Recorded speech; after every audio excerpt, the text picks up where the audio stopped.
The alpha female rejected every male until she smelled the human janitor. Before we dive into this story, drop a quick hi in the comments and tell me where you're watching from. It really helps support the channel. Nathan Brooks pushed his cleaning cart through the sterile corridors of the Galactic Coalition Embassy on Nexus Station, humming an old Earth song his grandmother used to sing. The fluorescent lights overhead flickered occasionally, casting brief shadows across the polished metal floors he'd just finished mopping. He'd been working this job for 6 months now, ever since humanity had been granted provisional membership in the Coalition, and honestly, he couldn't complain. The pay was decent, the hours were flexible, and nobody really bothered him much. He was just the janitor, after all, invisible to the diplomats and ambassadors who walked these halls making decisions that shaped the future of dozens of worlds. The embassy itself was a marvel of engineering, a massive structure that floated in the neutral space of the station's diplomatic sector. Representatives from 47 different species worked here, and Nathan had learned to recognize most of them by sight. The Valorians with their crystalline exoskeletons, the Thenari who communicated through bioluminescent patterns on their skin, the massive Gormith who had to duck through every doorway. Each species had their own quirks, their own customs, their own ways of looking at the universe, and each one left their own unique kind of mess for Nathan to clean up. He turned the corner into the main reception hall, a cavernous space with a ceiling that displayed a real-time view of the stars outside. The room was empty at this hour, the late shift having ended 2 hours ago. Nathan preferred working nights. Fewer people meant fewer interruptions, and he could work at his own pace, lost in his thoughts or whatever podcast he was listening to that week. Nathan was 32 years old, average height, with brown hair that was always slightly too long and a build that suggested he'd been athletic once but had let it slide. His uniform was a simple, gray jumpsuit with the Coalition's emblem on the shoulder, and he wore it with the same lack of concern he applied to most things in his life. He wasn't trying to impress anyone. He was just trying to make enough credits to send some back home to his sister and her kids, and maybe save up enough to eventually get his own place instead of the cramped quarters he shared with 3 other human workers. The far doors hissed open, and Nathan glanced up, mildly curious. It was unusual for anyone to be here at this hour. A figure stepped through, and Nathan immediately recognized her as Liara, one of the Vexian diplomats. The Vexians were a relatively new species to the Coalition, having joined only 3 years prior, and they were still something of a mystery to most other species. Liara was tall, easily 6.5 feet, with a lean, powerful build that reminded Nathan of a predator. Her species was mammalian, covered in short fur that ranged from silver to deep charcoal. Liara's fur was a striking silver gray with darker patterns along her arms and legs. Her face was distinctly canine, with a long muzzle, sharp teeth, and intelligent amber eyes that seemed to miss nothing. Her ears were large and mobile, constantly swiveling to catch sounds. She walked on digitigrade legs, giving her movements a graceful, almost floating quality. She wore the formal diplomatic robes of her people, a deep blue garment that was cut to accommodate her unique physiology. But what struck Nathan most was her bearing. Liara carried herself with absolute confidence, her head high, her movements precise and controlled. She was, he'd learned from overheard conversations, an alpha, the highest social rank among her people. Vexian society was organized around a strict hierarchy based on genetic markers and pheromonal signatures, with alphas at the top, followed by betas, then the majority population of what they simply called commons. Nathan had seen her before, of course. She was hard to miss, but she'd never acknowledged him, and he'd never had any reason to speak to her. He returned his attention to his cleaning, spraying down a section of wall where someone had apparently decided to test the adhesive properties of their beverage. He heard her footsteps approaching, the soft click of her claws on the metal floor. Nathan glanced over and was surprised to see she'd stopped a few feet away, her head tilted slightly as she watched him work. Her ears were forward, focused on him, and her nostrils flared as she drew in a long breath. "Hello," she said, her voice a rich contralto with a slight growling undertone that was characteristic of her species. Nathan straightened up, setting down his cleaning supplies. He wasn't sure if he should bow or salute or what, so he just nodded politely. "Evening, ma'am," he said. "Can I help you with something?" Liara's ears twitched, and her eyes narrowed slightly. She took another deep breath, and Nathan noticed her pupils dilate. It was odd behavior, and he felt a flicker of concern. Was something wrong with the air filtration?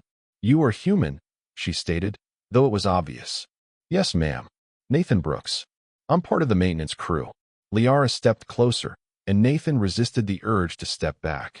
She was examining him with an intensity that was frankly unnerving, her nostrils continuing to flare as she scented the air around him.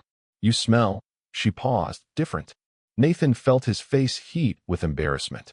He'd showered that morning, but it had been a long shift, and he'd been working hard. Of course, he probably smelled like sweat and cleaning chemicals. "Sorry about that," he said, trying to make light of it. "Occupational hazard. I can step back if it's bothering you." "No," Liara said quickly, almost urgently. "Not unpleasant. Just different." There was a long moment of awkward silence. Nathan had no idea what to say to that. Liara continued to stare at him, her tail, which Nathan only now noticed, swishing slowly back and forth behind her. Among Vexians, he vaguely recalled, tail movement was a strong indicator of emotional state. "Well," Nathan said eventually, "if there's nothing you need, I should probably get back to work. Still got 3 more sections to finish before my shift ends." "What is your role here?" Liara asked, ignoring his implicit dismissal. "Like I said, maintenance. Cleaning mostly. Keeping the place presentable." "You are content with this work?" Nathan shrugged. "It's honest work. Pays the bills. You have no ambitions for higher status?" "Not really my style, ma'am. I'm happy where I am." Liara's ears flicked back briefly, a sign of confusion or surprise.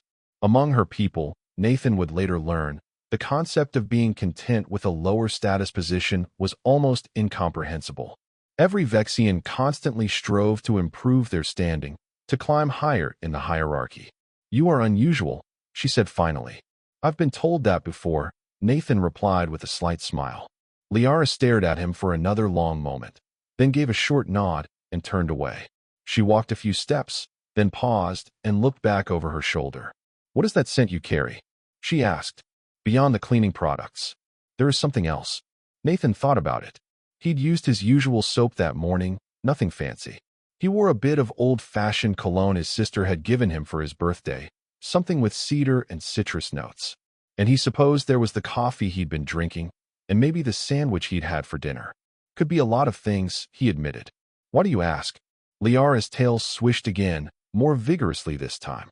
"Curiosity," she said, and there was something in her tone that suggested it was a significant admission. "Good evening, Nathan Brooks." "Good evening, ma'am." She left, and Nathan stood there for a moment, trying to figure out what had just happened. Then he shrugged and returned to his work. Diplomats were weird, he'd learned. Alien diplomats were even weirder. It probably didn't mean anything. He was wrong about that. Over the next several days, Nathan noticed Liara appearing more frequently in areas he was cleaning. At first, he thought it was coincidence. The embassy was large, but there were only so many corridors and common areas. But by the 4th day, when she appeared in a storage section that nobody ever visited while he was organizing supply closets, he had to acknowledge that she was deliberately seeking him out. She never stayed long. She would enter whatever space he was working in, exchange a few words of greeting, and then spend several minutes simply standing nearby, breathing deeply, watching him work. It was bizarre and more than a little uncomfortable. Nathan's co-workers started to notice. Marcus, another human janitor who worked the same shift, cornered him during their break in the staff lounge. "Dude, what's going on with you and the Vexian Alpha?" Marcus asked, his eyes wide with curiosity and a hint of concern. "Nothing's going on," Nathan said, pouring himself a cup of coffee from the pot that was always brewing. "She just shows up sometimes while I'm working." "Yeah, I've noticed. So has everyone else. Do you have any idea how weird that is?"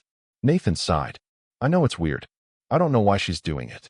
Marcus leaned in closer, lowering his voice even though they were alone in the lounge. "I've been reading up on the Vexians. Their social structure is intense, man. Everything is about hierarchy and dominance and these pheromone things. And the Alphas, they're like royalty. They don't just hang around with random people, especially not people of lower status." "I'm aware," Nathan said dryly. "So why is she hanging around me?" That's what I'm trying to figure out. Marcus pulled out his datapad and started scrolling through information. Look at this. It says here that Vexian alphas choose their mates based primarily on scent compatibility. They have this whole chemical thing going on where their biology literally tells them who would be the best genetic match. Nathan froze with his coffee cup halfway to his lips. Okay, he said slowly. But that's for Vexian mates. I'm human. We're not even the same species. Marcus shrugged. Maybe the biology doesn't know that. Look, all I'm saying is be careful. The article also says that when an alpha becomes interested in someone, they can be pretty intense about it. And if you reject an alpha, it's this whole cultural insult thing that can cause major problems. Great, Nathan muttered. Just great. The situation escalated 2 days later. Nathan was working in one of the meditation gardens, a peaceful space filled with plants from a dozen different worlds. He was trimming back some of the more aggressive growth when he heard voices approaching. He glanced up to see Liara entering the garden, accompanied by 3 other Vexians. 2 were male, both tall and powerfully built, wearing the formal attire of high-ranking officials. The 3rd was another female, smaller than Liara, with reddish fur. Liara's companions stopped when they saw Nathan, their ears going back in clear surprise. Liara, however, walked directly toward him, her tail held high, her ears forward. Nathan Brooks, she greeted him formally. Ambassador Liara, Nathan replied, using her title. He'd learned it from the staff directory. He nodded politely to the others as well. One of the males stepped forward, positioning himself slightly between Liara and Nathan. His body language was aggressive, his lips pulled back slightly to reveal sharp teeth. Ambassador, why do you approach this commons worker? The male asked, his voice carrying a sharp edge. Liara's ears flicked in annoyance. Keldon, I do not require your protection or your permission. The male, Keldon, bristled visibly. I am merely concerned for your dignity. It is unseemly for an alpha of your standing to associate with such lowly work. Nathan felt a flash of irritation but kept his expression neutral. He'd dealt with enough pompous bureaucrats in his time to know that reacting would only make things worse. Liara, however, had no such restraint. She turned to face Keldon fully, and her posture shifted into something aggressive and dominant. Her tail lashed once, sharply, and she made a low growling sound that raised the hair on the back of Nathan's neck. You forget yourself, Keldon, she said, her voice dropping to a dangerous rumble. I am Alpha.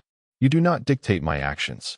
Keldon immediately dropped his gaze and lowered his head, a clear submission gesture.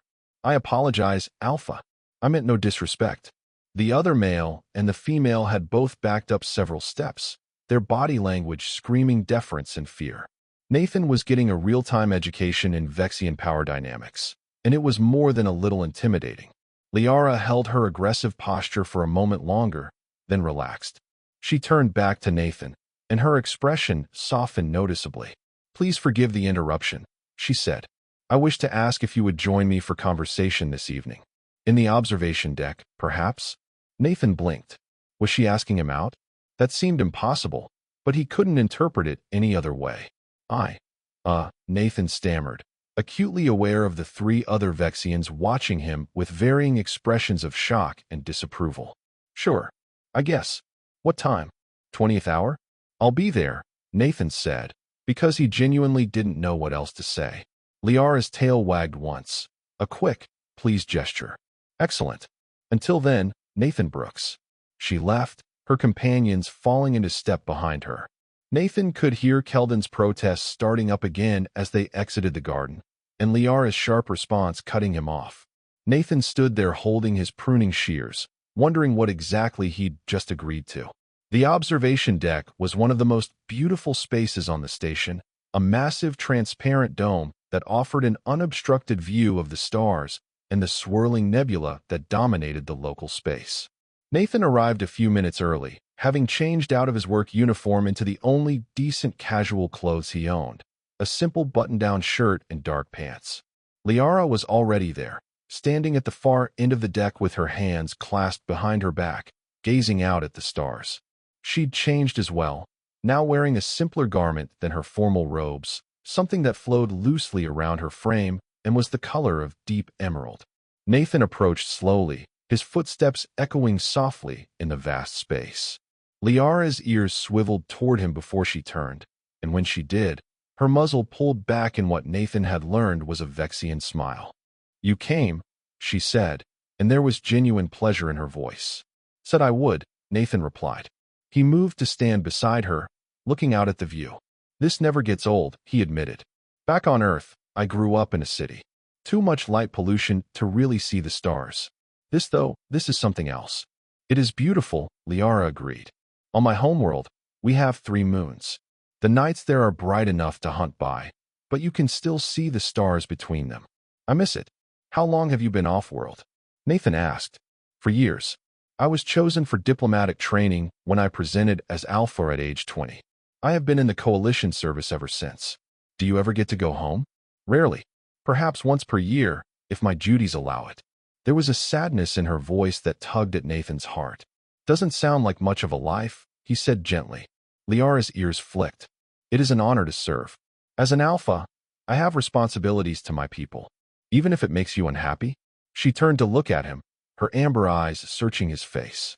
"Happiness is not the priority. Duty, status, the good of the pack. These things matter more than individual contentment." Nathan shook his head slightly. "I don't think I could live like that. Life's too short to spend it being miserable, you know?" "You truly believe that?" "I do. Look, I get that I'm just a janitor. I'm not important in the grand scheme of things. But I'm okay with that. I do my job. I help out my family. I have friends who I care about and who care about me. That's enough." Liara was quiet for a long time, her gaze returning to the stars. Then she spoke, her voice soft. "You are the first person I have met who is genuinely content with their place in life. Everyone always wants more. More power, more status, more recognition. Not me," Nathan said. "I figured out a long time ago that chasing after status just makes you crazy. Better to appreciate what you have. Is that why your scent is so calming?" Nathan glanced at her sharply. "What do you mean?" Liara's ears flicked in what might have been embarrassment. "Among my people, scent carries emotional information. Stress, aggression, fear, these things change how we smell to each other. You smell of contentment, of peace. It is unusual, intoxicating." Nathan felt that awkward heat rising in his face again. "I don't really know what to say to that." "You need say nothing. I merely wish to explain why I have been seeking your company. Your presence is soothing in a way I have rarely experienced." They stood in comfortable silence for a while, watching the stars. Nathan found himself relaxing despite the strangeness of the situation. There was something calming about Liara too, now that she wasn't surrounded by her subordinates and the weight of her position. "Can I ask you something?" Nathan said eventually. "Of course. Why did you reject all those other males? I've heard rumors that every Vexian alpha male on the station has tried to court you, and you've turned them all down." Liara's tail lashed once, sharply. "Because they see only my status. They desire to mate with an alpha, to elevate their own position, to produce alpha offspring. They do not see me. They do not care about who I am beyond my rank." "That sounds lonely," Nathan said quietly. "It is." Liara's voice was barely above a whisper. "I have been lonely for a very long time, Nathan Brooks." Nathan felt a surge of sympathy for this powerful, isolated woman. Acting on impulse, he reached out and gently placed his hand on her arm. The fur there was softer than he'd expected, silky beneath his fingers. Liara went completely still. Her ears shot forward, her eyes widened, and she drew in a sharp breath. Then, slowly, she placed her own hand over his. Her palm was large and warm, her fingers tipped with retractable claws that she kept carefully sheathed. "Thank you," she said. They stayed like that, hand in hand, watching the stars whirl slowly overhead, and Nathan thought that maybe, just maybe, something important had shifted in the universe. Over the following weeks, Nathan and Liara continued to meet regularly. They would rendezvous in quiet corners of the embassy, in parks on the station, once even in a small cafe that served food from a dozen different worlds. They talked about everything and nothing, sharing stories of their childhoods, their dreams, their fears. Nathan learned that Liara loved ancient poetry from her world, that she played a musical instrument similar to a flute, that she had a younger brother who still lived on the Vexian homeworld and who she missed terribly. He learned that she hated formal dinners, that she was allergic to a common galactic grain that appeared in far too many diplomatic meals, and that she secretly enjoyed trashy romance novels from various species, though she would never admit it publicly. Liara learned that Nathan had wanted to be a teacher when he was younger, but couldn't afford the education, that he sent most of his salary home to support his sister's family after her husband had died, that he loved old Earth music and could play the guitar reasonably well. She learned that he was terrible at most video games, but excellent at puzzles, that he had a fear of heights that he was slowly overcoming by visiting observation decks, and that he made friends easily, but kept his circle small and trusted. They were, Nathan realized with some surprise, becoming genuine friends. And maybe something more than friends, though that thought both thrilled and terrified him. The Vexian community on the station, however, was not pleased. Nathan started noticing hostile glares from Vexian diplomats when he passed them in the halls. One morning, he found his locker in the staff area had been vandalized, crude words written in Vexian script that he needed to get translated. When he did, he wished he hadn't. The terms were explicit and deeply insulting, questioning his parentage and suggesting various unpleasant things that should happen to him. Marcus found him staring at the locker, his jaw tight with anger. "You need to report this, man," Marcus said firmly. "To who?" Nathan asked bitterly. "You think anyone's going to care that someone insulted the human janitor? This is harassment. It's against station regulations." Nathan shook his head. "It'll just make things worse. I'll clean it off and forget about it." But the incidents continued. Someone started leaving rotting food in his cart. His cleaning supplies went missing regularly. Once, he was shoved hard from behind while walking down a corridor, sending him sprawling. He'd looked up to see a Vexian male disappearing around a corner, the male's laughter echoing back. Nathan didn't tell Liara about any of it. She had enough to deal with, facing her own pressures from the Vexian community. He'd overheard enough conversations to know that her continued association with him was causing major problems within the Vexian diplomatic corps.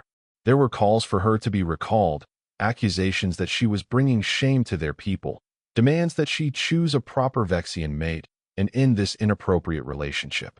The breaking point came 3 months after that first conversation in the observation deck. Nathan was working late, cleaning the main conference hall after a particularly messy diplomatic dinner. He'd just finished mopping the floors when 4 Vexian males entered the room. Nathan recognized Keldon among them, the same male who had confronted Liara in the meditation garden. "Nathan Brooks," Keldon said, his voice cold. "We need to speak with you." Nathan straightened up, his hand tightening on the mop handle. "About what?" "About your inappropriate relationship with Ambassador Liara." "There's nothing inappropriate about it," Nathan said evenly. "We're friends." "Friends," Keldon sneered. "You presume much, human. You are commons. Less than commons. You are not even of our species. Yet you dare to court an alpha?" "I'm not courting anyone," Nathan replied, his patience wearing thin. "And even if I was, it wouldn't be any of your business. It is the business of every Vexian when our highest-ranking member demeans herself by associating with lower life forms." Nathan's temper, usually slow to rise, flared hot. Lower life forms? He set down the mop carefully, because he didn't trust himself to hold it anymore. "Listen, pal. I don't care what your social hierarchy says. Where I come from, a person's worth isn't determined by their genetics or their rank. It's determined by how they treat others. And from where I'm standing, you and your friends are acting like bullies and cowards." Keldon's lips pulled back in a snarl, and he took a step forward. The other 3 males fanned out, surrounding Nathan. This was bad. Nathan wasn't a fighter, and even if he was, 4 against 1, with opponents who were larger, stronger, and had natural weapons, he wouldn't stand a chance. "You will cease all contact with Ambassador Liara," Keldon said. "Immediately, or there will be consequences." "Are you threatening me?" "I am informing you of reality. You do not belong in her world. You will leave her alone, or you will be made to leave her alone." Nathan's mind raced. He could back down, apologize, agree to their demands. It would be the smart thing to do, the safe thing. But looking at Keldon's smug face, at the casual cruelty in his eyes, Nathan found he couldn't do it. "No," Nathan said quietly. Keldon's ears went flat against his head. "What did you say?" "I said no. Liara is her own person. She makes her own decisions. If she wants to spend time with me, that's her choice. And if she decides she doesn't want to, that'll be her choice too. But either way, it's not up to you. Keldon lunged forward, his hand shooting out to grab Nathan by the collar of his uniform. He lifted Nathan partially off the ground, bringing them face to face. Nathan could smell the male's breath, hot and aggressive. "You stupid little," Keldon began, but he never finished the sentence. "Release him," a voice cut through the air like a whip crack. Immediately, Liara stood in the doorway of the conference hall, and Nathan had never seen her look so furious. Her ears were flat against her skull, her lips pulled back to reveal every sharp tooth, her eyes blazing with rage. Her tail was bristled to twice its normal size, held high and rigid. Keldon dropped Nathan immediately, stumbling backward. All four males turned to face Liara, their postures shifting to submission. "Ambassador," Keldon started, "we were merely trying to protect you from this. You were attacking a defenseless individual, 4 against 1, Liara snarled. "You dare call this honor? You dare claim this serves me?" She stalked into the room, and the males scattered before her like leaves before a storm. She moved directly to Nathan, her posture shifting entirely as she approached him. Her ears came forward, her tail lowered, her expression softening to concern. "Are you hurt?" she asked gently. Nathan rubbed his throat where Keldon had grabbed him. "I'm fine. Just a little bruised ego." Liara turned back to the males, her fury reigniting. "Get out," she commanded. "All of you. And if I ever hear of any of you approaching Nathan Brooks again, if I even suspect you have harassed him in any way, I will see to it that you are expelled from the embassy and sent back to our homeworld in disgrace. Do I make myself clear?" "Yes, Alpha," they chorused and fled. When they were gone, Liara seemed to deflate slightly. She reached out tentatively, her hand hovering near Nathan's shoulder but not quite touching. "I am so sorry," she said. "I had heard rumors that some of my people were unhappy about our friendship, but I did not realize it had escalated to violence." "It's not your fault," Nathan assured her. "And for what it's worth, this wasn't the first incident. They've been giving me grief for weeks now." Liara's eyes narrowed. "Why did you not tell me?" "Because you have enough to worry about without adding my problems to the pile." "Your problems are my problems, Nathan Brooks," Liara said fiercely.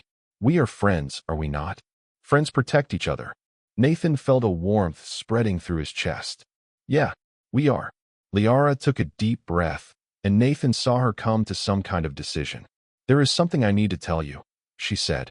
"Something I have been avoiding because I feared it would complicate our friendship." "Okay," Nathan said cautiously. "Among my people, when an alpha finds someone whose scent is compatible, whose presence brings peace and joy, it is understood that this person is a potential mate. A true mate, bonded at a chemical and emotional level.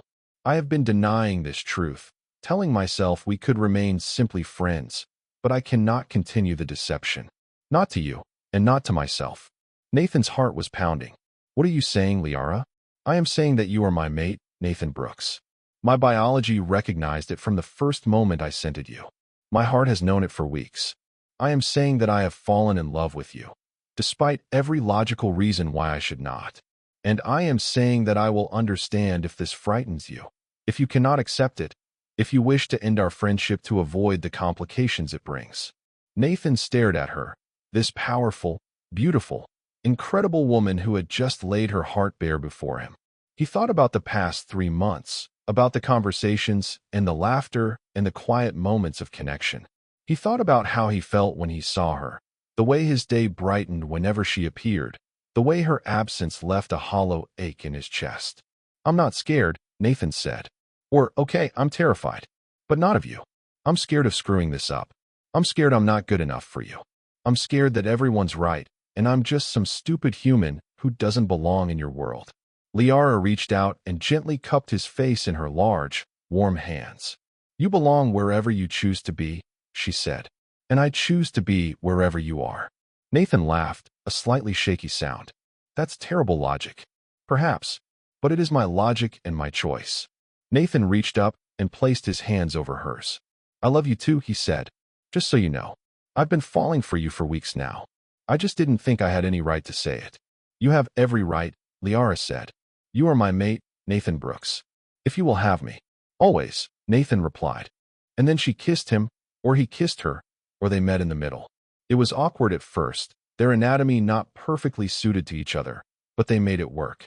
Her muzzle was soft, her lips careful around her teeth, and she tasted faintly of the spiced tea she favored. Nathan wrapped his arms around her, and she pulled him close, and for a perfect moment, the universe contracted to just the two of them. When they finally pulled apart, both of them slightly breathless, Liara rested her forehead against his. "This will not be easy," she warned. "My people will not accept this readily. There will be challenges." "I know," Nathan said, "but we'll face them together, right?" "Together," Liara agreed. The announcement of their relationship, when it became official 2 weeks later, caused exactly the uproar they'd anticipated. The Vexian diplomatic delegation immediately filed formal protests. There were calls for Liara to be removed from her position, accusations that she had violated cultural norms and brought shame upon her species. Several Vexian ambassadors threatened to withdraw from the coalition entirely if this insult was allowed to stand. The human delegation, to their credit, stood firmly behind Nathan and Liara.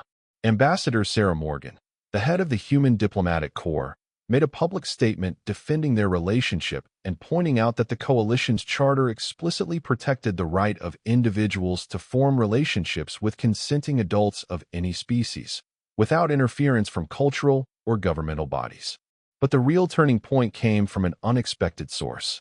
The Galactic Coalition's High Council, the governing body that oversaw all member species, called for a formal hearing on the matter. Both Liara and Nathan were required to testify. Nathan had never been so nervous in his life. He stood in the Grand Council chamber, a massive circular room with seating for representatives from all 47 member species, and felt like an insect under a microscope. He wore his best clothes, which still felt woefully inadequate compared to the formal attire of everyone else present. Liara stood beside him, magnificent in her full diplomatic regalia. She had insisted on standing with him rather than at the separate podium designated for her rank, a small act of defiance that had caused muttering among the assembly. The hearing began with the Vexian delegation presenting their case. A senior ambassador, a grizzled male named Torvak, spoke at length about the importance of maintaining cultural traditions, about the dangers of allowing individuals to disregard social hierarchies, about the insult to Vexian dignity represented by an alpha bonding with a commons of another species. Nathan listened to it all with growing frustration. They talked about him like he wasn't there, like he was some object or problem to be solved rather than a person with his own thoughts and feelings. Then it was their turn to speak. Liara stepped forward first, her voice clear and strong as she addressed the council. "Honorable members," she began, "I stand before you today not just as a Vexian ambassador, but as an individual who has found something precious and rare in this vast universe. I stand before you bonded to Nathan Brooks, and I do not apologize for this bond." There was a murmur of disapproval from the Vexian section, but Liara continued, undeterred. "My people value strength, hierarchy, tradition. These are not small things. But in our focus on these values, we have forgotten something essential. We have forgotten that the purpose of strength is to protect those who matter to us. We have forgotten that hierarchy should serve the people, not the other way around. We have forgotten that the best traditions are those that bring joy and connection, not those that isolate and divide. Nathan Brooks is kind. He is genuine. He is content with who he is, secure in his own worth without needing to prove it by dominating others. These qualities are rare, and they are valuable. He has brought me more peace and happiness in 3 months than I have known in years of serving as an alpha. If my people cannot see the worth in that, then perhaps the failing is in how we measure worth." She stepped back, and Nathan took his place at the podium. His hands were shaking slightly, but he took a deep breath and began. "I'm just a janitor," he said, and heard the slight echo of his voice in the vast chamber. "I don't have a fancy title. I'm not important. By Vexian standards, I'm nobody. And you know what? I'm okay with that. I've never needed to be important to be happy. But what I've learned from Liara is that maybe importance is the wrong thing to measure. Maybe what matters is how we treat each other, whether we lift people up or tear them down, whether we judge others by their circumstances or by their character. Liara is the most remarkable person I've ever met. She's brilliant and strong and compassionate. She carries the weight of her entire species' expectations on her shoulders, and she does it with grace. And yeah, she's an alpha, and I'm a human janitor, and that seems impossible. But somehow we fit. We make each other better. We make each other happy. If that's wrong, if that's something that should be forbidden, then I think your rules need examining. Because from where I stand, love is rare enough in this universe that we should celebrate it wherever we find it, not try to destroy it because it doesn't fit our expectations. Nathan stepped back, his heart hammering. He'd probably just torpedoed any chance they had, speaking so bluntly to the High Council. But he'd meant every word. The council deliberated for 2 hours. Nathan and Liara waited in an antechamber, holding hands, saying little. Whatever happened, they'd face it together. Finally, they were called back in. The council speaker, a being of pure energy who communicated through a translation device, delivered the verdict. The Galactic Coalition was founded on principles of mutual respect, individual freedom, and the celebration of diversity, the speaker said, its voice a melodious chime that rang through the chamber. We have heard the arguments presented today, and we have reached our decision. The relationship between Ambassador Liara and Nathan Brooks does not violate any coalition law or regulation.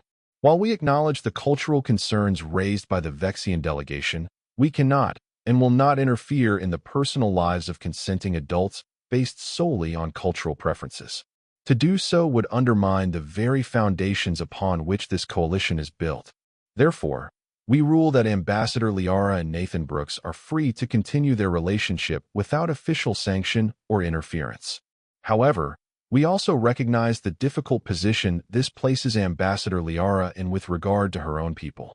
We leave it to the Vexian government to determine her continued fitness for her diplomatic role, while noting that any action taken against her solely on the basis of this relationship will be viewed unfavorably by this council. It was, Nathan realized, the best they could hope for. They'd won the right to be together, even if the path forward wouldn't be easy. The Vexian delegation stormed out of the chamber. But as Nathan and Liara left, hand in hand, several other ambassadors approached them. The Valerian representative touched Nathan's shoulder with one crystalline appendage, a gesture of respect in their culture. The Venari ambassador's patterns glowed warm colors, indicating approval. One by one, representatives from a dozen species offered their support and congratulations. Not everyone agreed with the Vexian delegation, it seemed. The following months were difficult. The Vexian government initially attempted to recall Liara, but she refused to leave her post, citing coalition regulations that protected diplomatic personnel from arbitrary recall. The standoff lasted for weeks, with increasing pressure from both sides. Nathan faced his own challenges. Several Vexian staff members resigned from the embassy rather than work in the same building as him. He received death threats, messages filled with vitriol and hatred. Station security had to be increased around his quarters after someone attempted to break in. But there were bright spots too. The human community rallied around them. Marcus organized a petition in support of their relationship that gathered thousands of signatures from humans throughout the coalition. Other interspecies couples reached out to share their own stories and offer advice. And slowly, gradually, some of the Vexian hostility began to ease. The real breakthrough came from an unexpected source. Liara's younger brother, Kale, requested a meeting with her via secure communication. Nathan sat beside her as the call connected, offering silent support. Kale's face appeared on the screen. He was younger than Liara by several years, with lighter fur and bright, curious eyes. He looked nervous but determined. "Sister," he began, "I have been following the news of your bonding. The family has been in turmoil. Father has forbidden anyone from speaking your name. Mother weeps daily." Liara's ears drooped. "I am sorry to have brought shame upon you all." "No," Kale interrupted. "You misunderstand. I did not contact you to add to your guilt. I contacted you because I want you to know that not all of our people condemn you." Liara's eyes widened. "What do you mean?" "There is a movement growing among the younger Vexians, especially those of us who are commons. We have been questioning the rigid hierarchy for years, but we had no voice, no champion. You have become that champion, sister.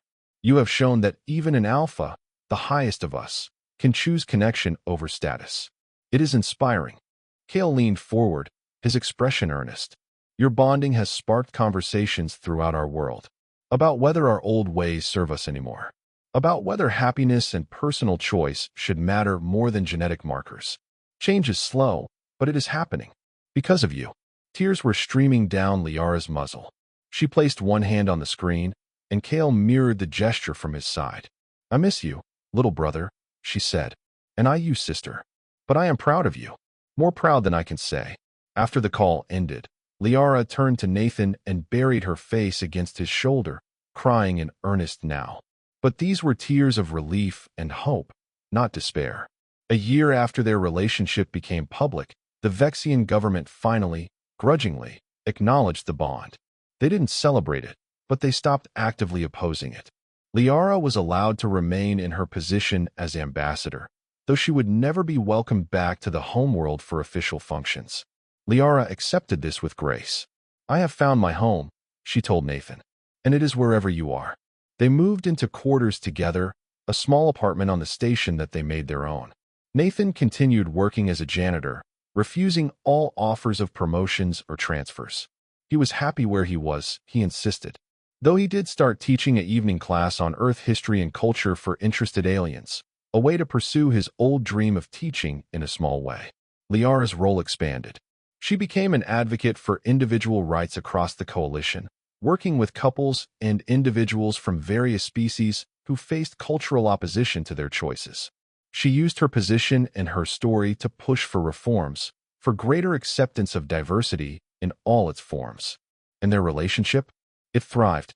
They learned to navigate their differences, to celebrate their unique bond. Nathan learned the intricacies of Vexian courtship rituals, though he performed them with a human clumsiness that made Liara laugh.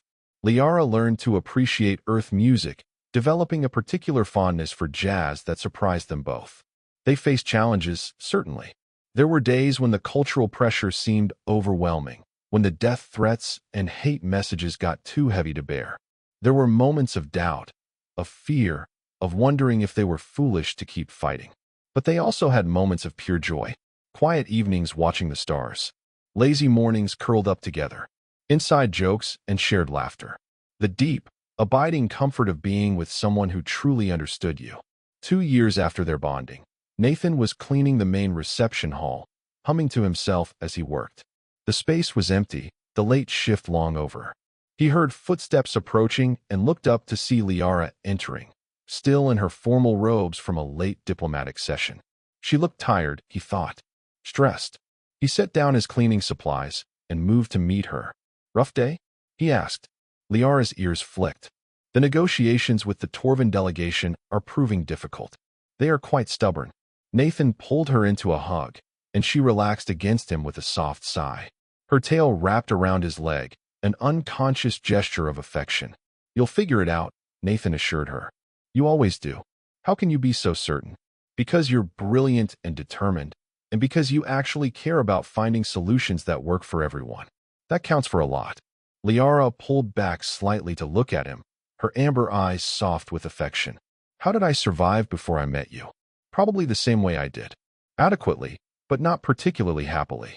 She laughed, that musical sound that Nathan loved. "You have a way of simplifying things. It's a gift." Nathan grinned. "So, what do you say we get out of here? I'll make dinner, you can tell me about the stubborn Torvins, and we can watch that new documentary about the frontier colonies you wanted to see."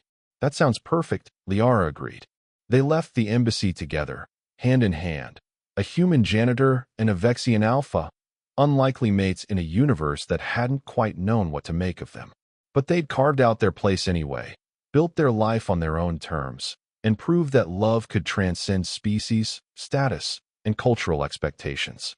Behind them, the cleaning cart sat abandoned in the reception hall, a mundane reminder of where this extraordinary story had begun.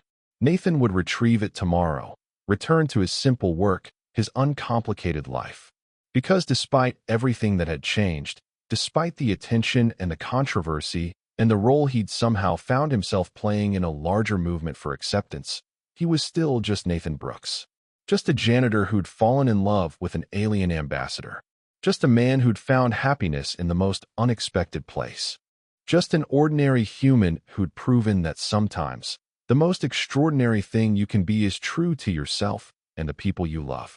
3 years later, Nathan stood in that same reception hall, but this time he wasn't cleaning it. He was standing at the center, wearing formal attire that still felt uncomfortable and strange. The hall was filled with representatives from dozens of species, all gathered for an unprecedented ceremony. Liara stood across from him, magnificent in traditional Vexian bonding garb, intricate patterns painted onto her fur in colors that shimmered under the lights. Her eyes were locked on his, warm and loving and certain. The ceremony itself was a fusion of human and Vexian traditions, created especially for them with the help of cultural advisors from both species. There were elements Nathan recognized from Earth weddings, and elements that were pure Vexian, and new elements they'd invented together because their relationship had always been about forging something new. Ambassador Sarah Morgan officiated, reading words they'd written together about love and commitment and the courage it takes to build a life with someone when the whole universe seems determined to tell you it's impossible. Nathan Brooks, do you take Liara as your bonded mate, to stand beside in times of joy and hardship, to honor and cherish for as long as you both shall live? I do, Nathan said, his voice steady despite the emotions threatening to overwhelm him. Liara, do you take Nathan Brooks as your bonded mate, to stand beside in times of joy and hardship, to honor and cherish for as long as you both shall live? I do, Liara replied, her tail wagging with unconcealed happiness. Then by the authority vested in me by the Galactic Coalition and the peoples of Earth and Vexia, I declare you bonded mates. You may seal your bond. Nathan stepped forward, and Liara met him halfway. They'd practiced this part, knowing that the traditional Vexian bonding bite wouldn't work with human anatomy, and the human kiss wouldn't be quite right for her muzzle. Instead, they'd created their own gesture. Nathan pressed his forehead to hers, and she wrapped her arms around him, and they stood there for a long moment, breathing in sync, heartbeats aligning. The assembly erupted in applause. Not everyone was applauding, Nathan noted. Several seats in the Vexian section remained pointedly empty, and a few faces showed clear disapproval.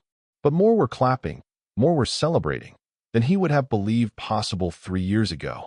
And standing in the front row of the human section, his sister Emma was crying happy tears, her kids waving enthusiastically.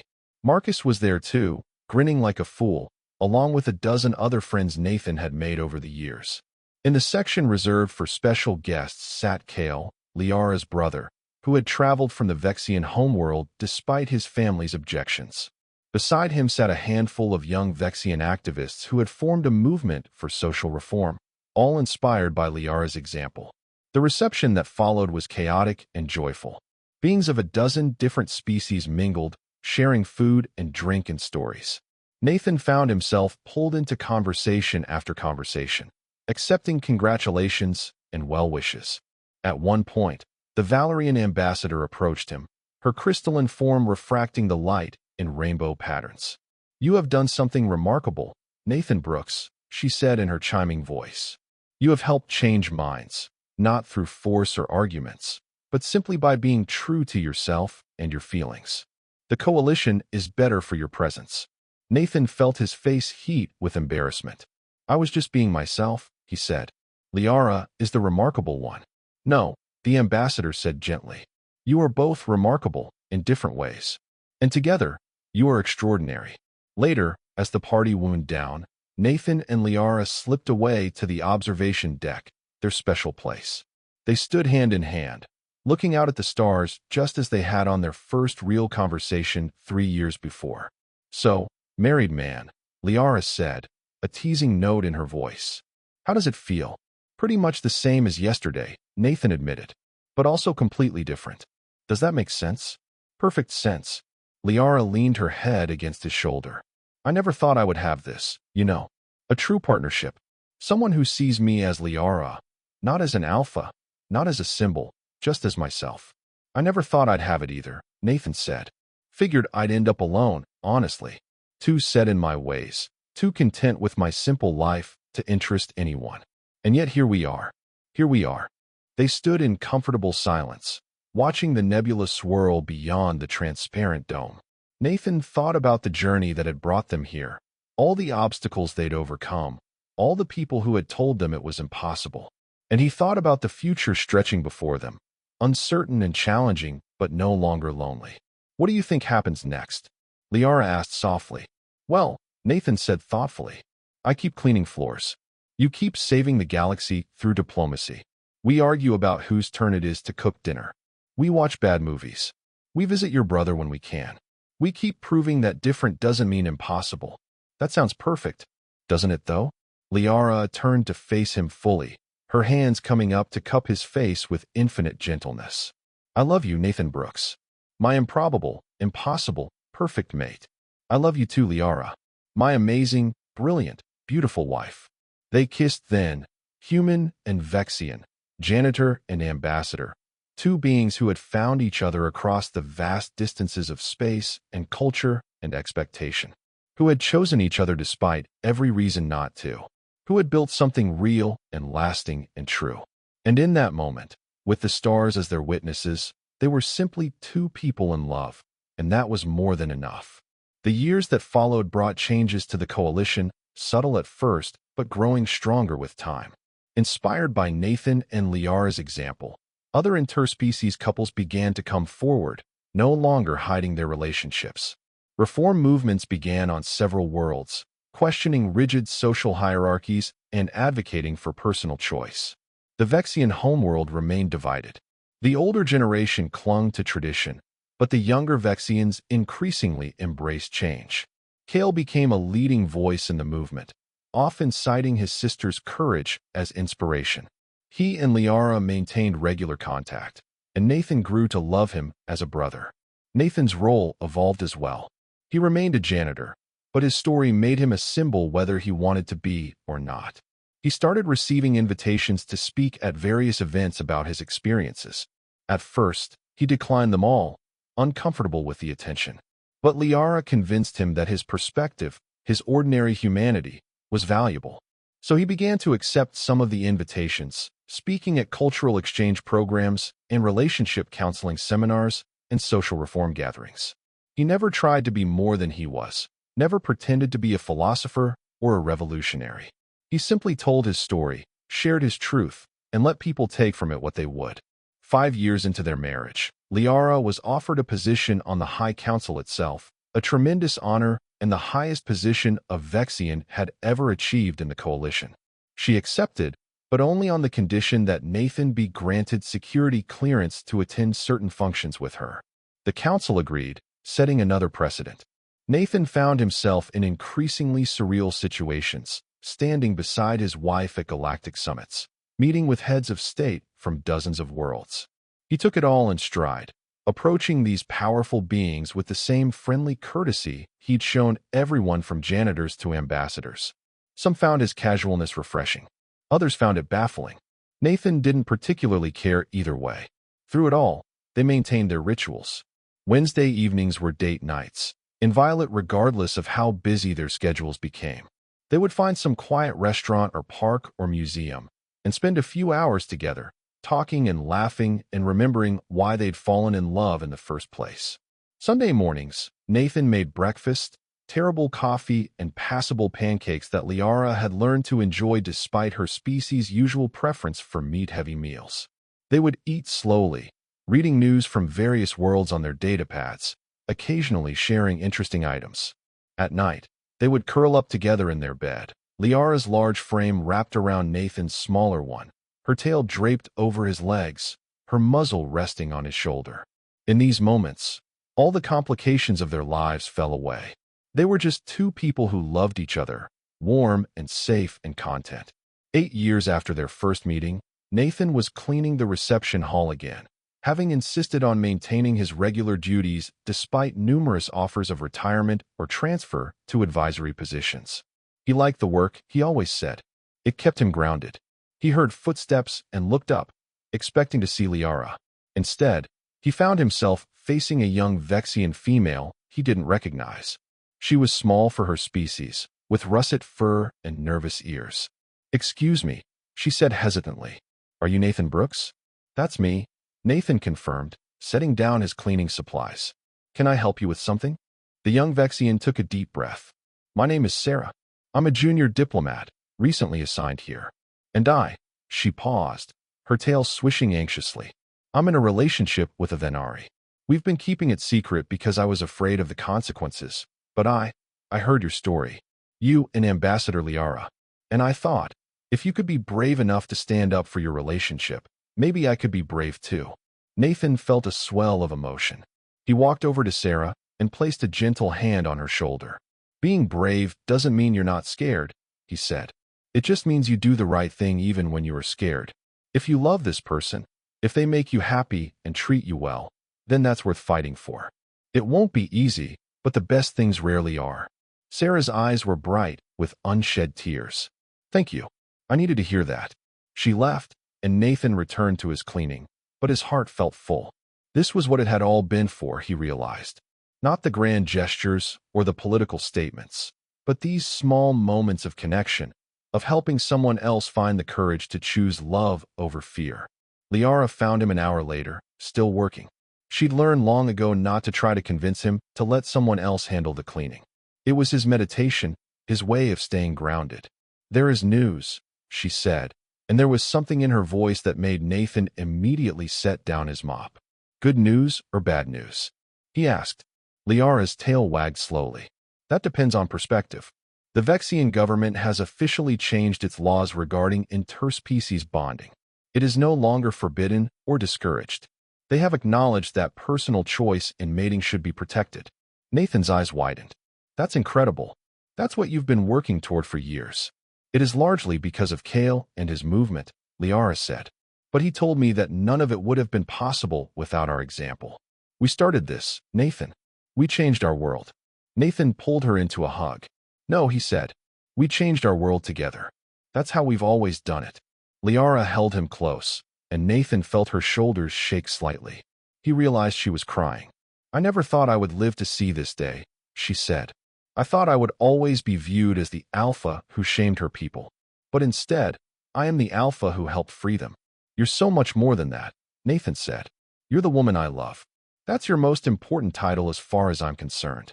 Liara laughed through her tears. And you are the man I love. My perfect, impossible, ordinary, extraordinary mate. They stood there in the empty reception hall, holding each other, two beings who had found love in the most unexpected place and changed the galaxy in the process.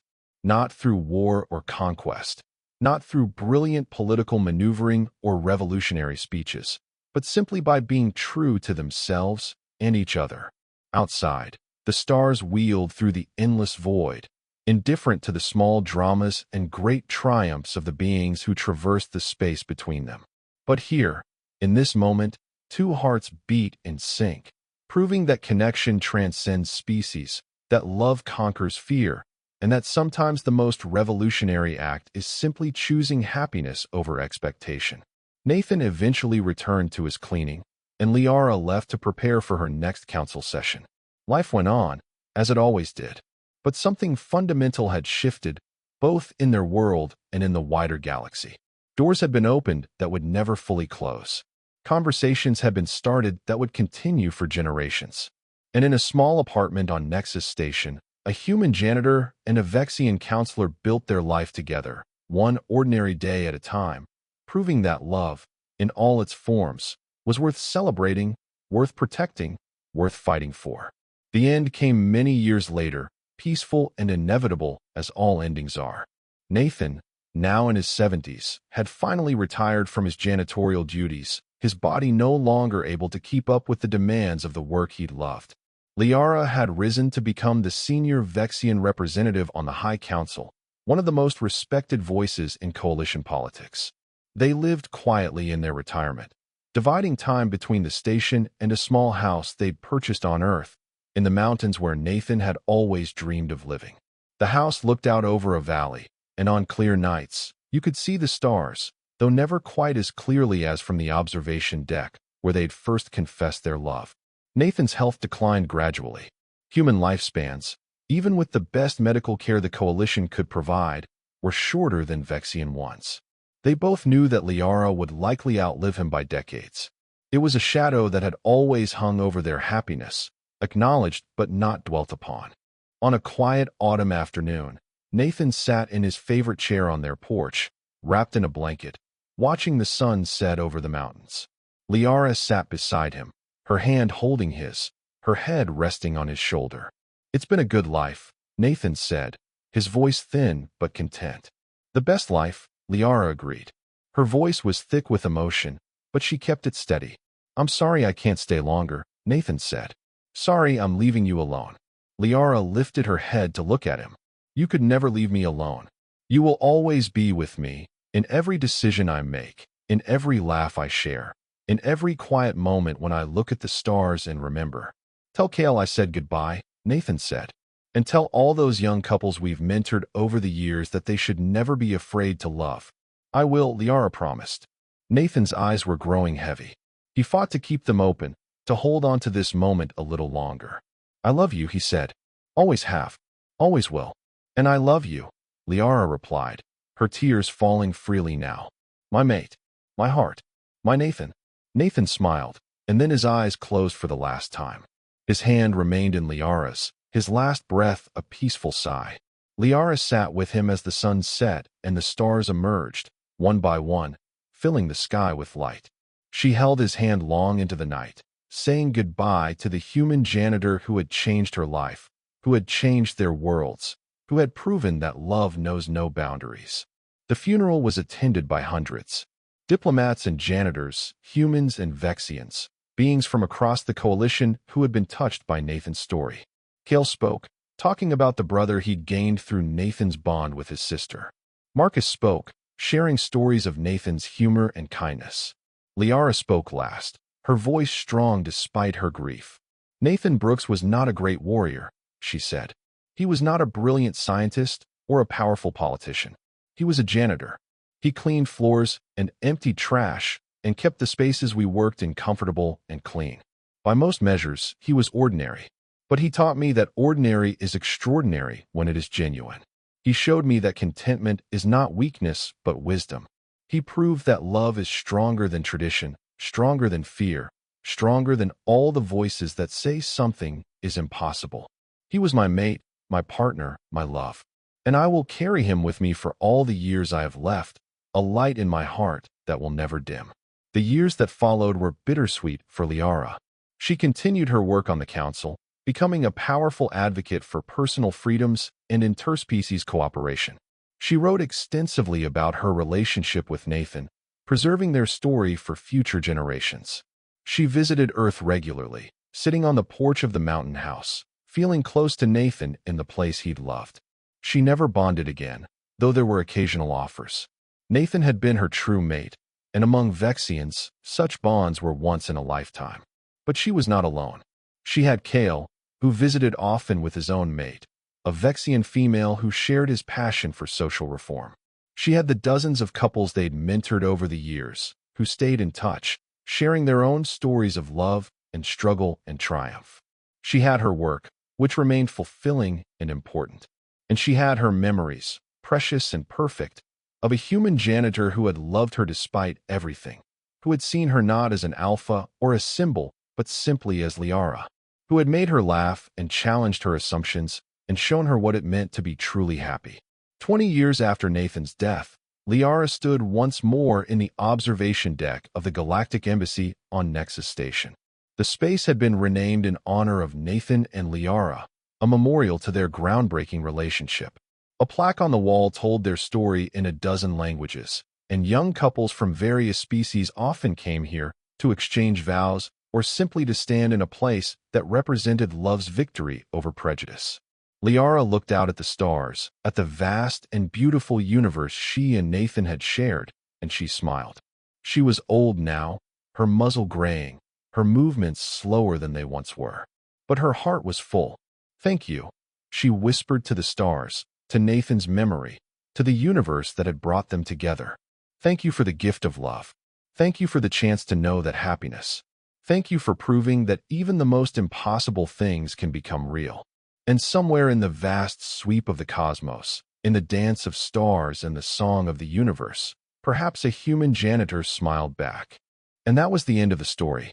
If you listened all the way to here, don't forget to leave feedback about what you thought of the story in the comments, whether positive or negative. Your feedback helps us improve. Also, leave your like and subscribe to the channel for more stories like this one.